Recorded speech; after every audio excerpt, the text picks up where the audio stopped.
Hey folks, you're tuning in at X-Raced, where knowledge meets inspiration in the intricate dance of industry evolution. I'm your host, Miles, and whether you're watching on screen or tuning in on Spotify or Amazon Music, we're glad to have you here. Now, if you've ever found yourself buried under legalese, today's episode will feel like a breath of logic-scented fresh air. We've invited back a guest who's breaking the mold of legal research and redesigning the entire casting process. A multi award winning barrister with over 2 decades of courtroom expertise, an academic powerhouse, and now a legal tech visionary, she spent her career advocating in complex commercial disputes, from construction to fraud and everything between contract clauses. But what makes her truly unforgettable isn't just her razor sharp mind. It's the fact that she's building a future where AI elevates lawyers, not replace them.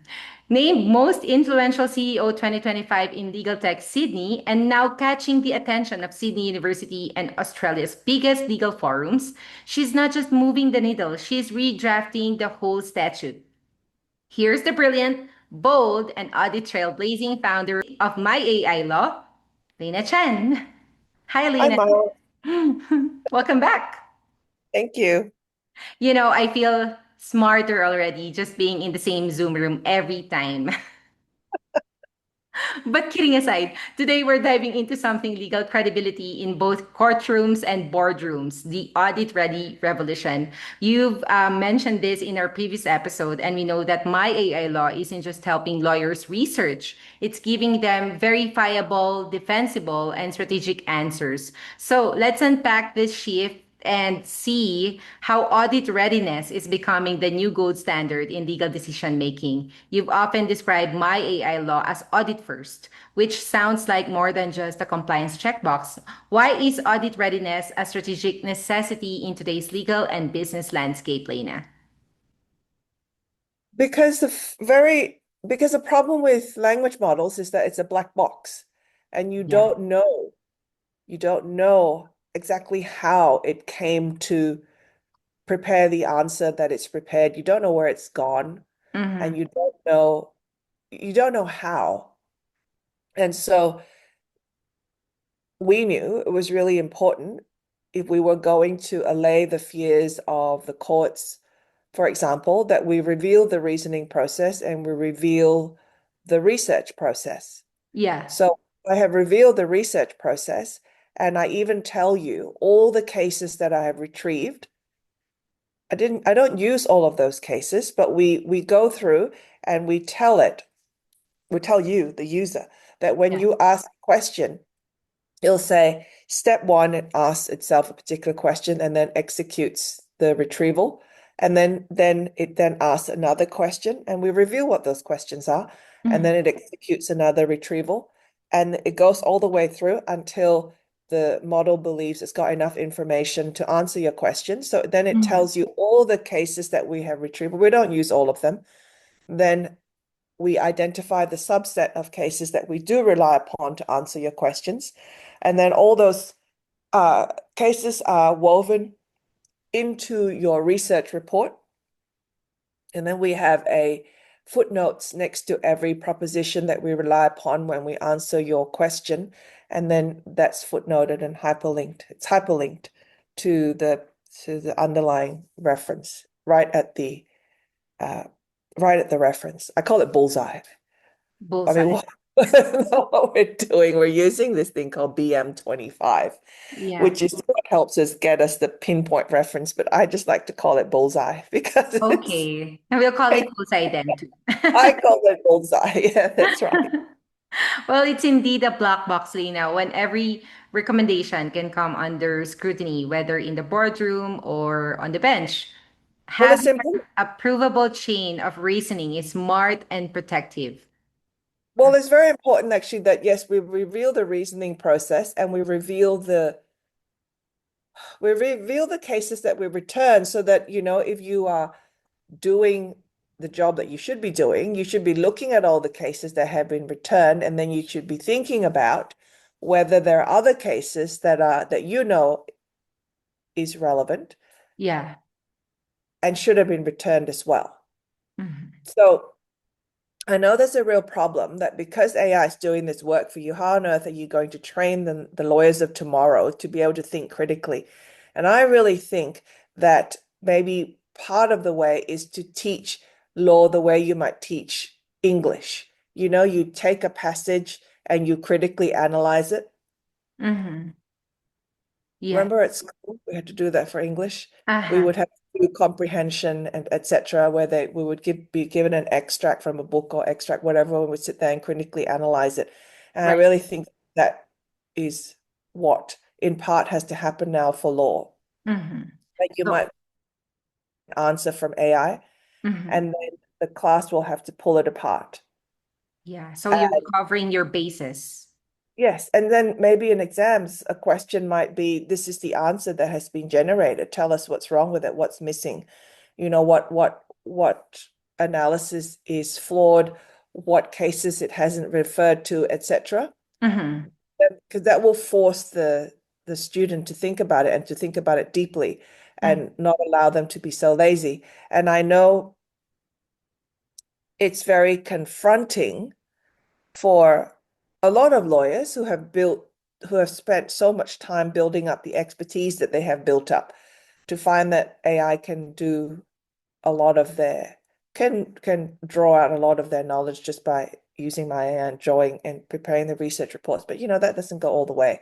You still have to apply a critical thinking. Like when I look at the answers that come up, I will often because I have to test the answers, they'll often say to the developers, well, we didn't retrieve this case, we didn't retrieve that case. And then we have to adjust the model Yeah. until we get the answers that it should be returning. And Mhm. so I don't just read the answers and I think, oh, that's great. You know, I always read the answers critically, and especially when we are testing out a new feature. It's very painful because I have to test all of the answers. I have to look at them all.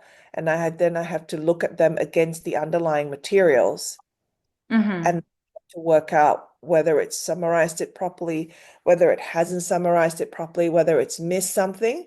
And Yeah. so, yes, it's very quick to generate the report, but for me to manually sit there and check all the answers, that takes a lot longer. And Mm-hmm.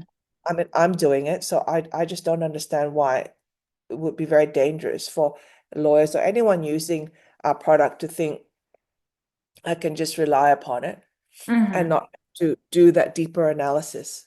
Yeah. And of course, the answers have to be filtered to make sure they're right and highly relevant. So I'd like to. Or more importantly, sometimes when I go into the cases, it's not that I find that they're wrong, they're not wrong, but then I find out other information about those cases that is then very useful for me as a litigator Mm-hmm. to then see, oh, I can use that bit too. It just gives you deeper knowledge because, you know, at the end of the day, it's first principles reasoning. So I identify the key points of each case and we use it to prepare the answer, but you need a bit more than that. Yeah. So You'll be able to use it in court. mm-hmm. So let's talk about the lawyer-client dynamic, Lena. How does my AI law shift the conversation between legal counsel and their clients or boards, especially when justifying or defending legal advice? Actually, what's really interesting is I've caught up with so many lawyers. I'm unbelievable. So many meetings with lawyers. And one of them was telling me that every time he does an advice, his clients will put his advice through ChatGPT. Okay.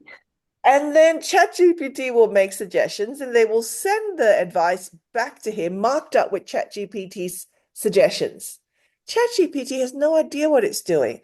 And so then he Okay. says that then he has to go through all of the suggestions of ChatGPT, and that takes him incredibly long time, you know, to work out whether what ChatGPT saying is correct or incorrect or whether it's hallucinating, etc. So clients have an incredible trust of ChatGPT and all those LLMs out there. So it's just incredible. It's just incredible they're doing that. They're paying a lawyer. I don't know how much this Yeah. lawyer costs. Let's say this lawyer costs over $1,000 an hour. So they're taking his advice, all of his specialist knowledge, etc., and feeding it into ChatGPT and asking ChatGPT whether his advice is correct or can be improved. It's just unbelievable. Right. And then It's another shocking.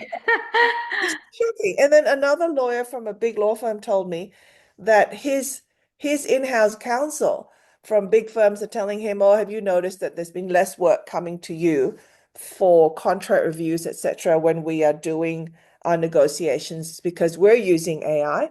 And then armed with the output of AI from our contract reviews, then we are then going to our negotiations with the Yeah. other side, and we can work out what our negotiation points are. Yeah. So it is, I mean, that's understandable that they want to do that. But what I find quite shocking is that you can pay a lawyer a lot of money for his built-up expertise and then decide that the way to check the lawyer's work is to put it through ChatGPT. Mm-hmm. That's bizarre, right?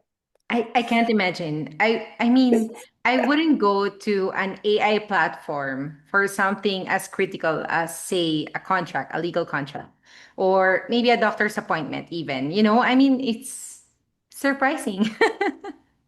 It's crazy, but people really trust it. I think Okay, you're that's brutal. why, It's crazy.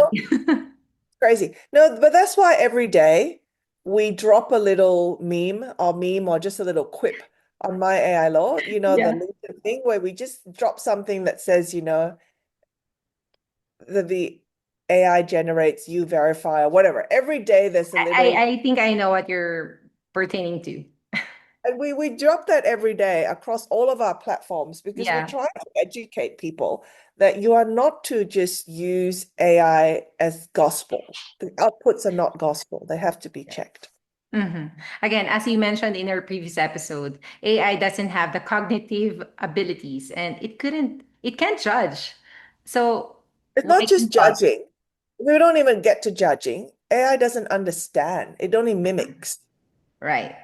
And so because of that, it mimics and it prepares reports that look right. They look right.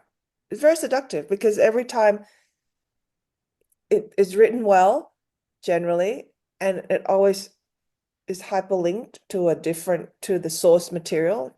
The deep research, for example, on ChatGPT does that. And it identifies the cases that it has relied upon. It identifies its source. Often the source are just newsletters or publications of law firms, and it identifies cases. And I tried it. I tried it last week or the week before on some cost submissions I was doing. I put it through and I identified a whole bunch of cases, all of Mhm. them. Then I went and looked at all of the underlying cases, and maybe two of them, or one of them, maybe, actually, I didn't use any of them, but maybe two of them were vaguely relevant. Uh-huh. Maybe one.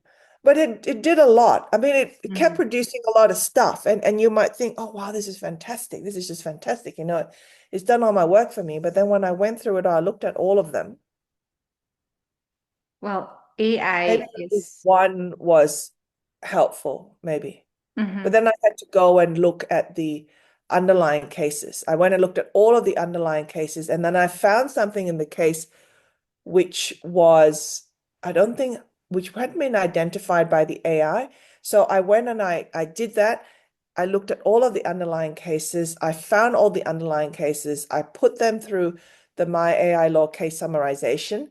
And then I went and looked deeper into the cases. And then within one of those cases, I found something that I thought, oh, I can use this. So I used it. But I definitely didn't just look at the pages that came out of the AI and think, oh, this is great. Because most of it was wrong anyway, it wasn't right. Well, I look at it as an entity without a degree. So why trust everything that it says, right? I mean, that's why professionals and experts like you get credit and confidence because you can prove how you got there and you're experienced. And in those moments or in those tense moments before, say, litigation really kicks off, does having an audit-ready answer from MiAI Law help de-escalate disputes earlier? I mean, how is it influencing the pre-litigation process, Lena? We don't know yet. We'll just have to wait till everyone's using it. All But right. it should, We'll I get mean, into it that should later. be, I mean, someone did say, I was having, I had a meeting with a King's Counsel in London last week, Mhm. and she had written a textbook on a particular contract, and she looked at the contract review outputs, and and she was a bit dejected because she thought that no one would need to buy her book anymore because our contract review audit will go through and analyze the contract for you for risk and legal and identify all the risks. So that's just